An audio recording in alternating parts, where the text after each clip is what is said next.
You ask Tiger to solve. This deals with linear equations with one unknown. The final result is x equals 5. Let's solve it step by step. Group all x terms on the left side of the equation. Subtract 6x from both sides.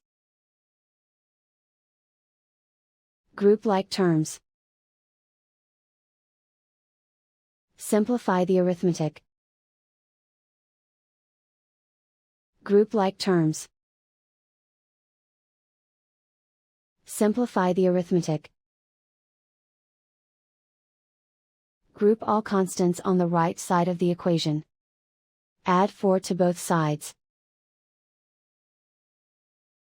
Simplify the arithmetic.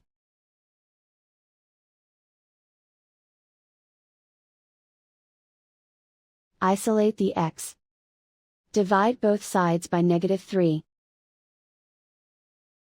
Cancel out the negatives.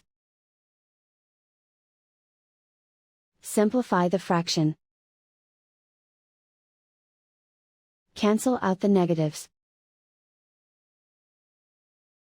Find the greatest common factor of the numerator and denominator.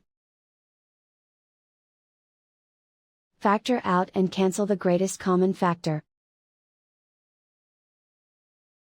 And so the final result is x equals 5.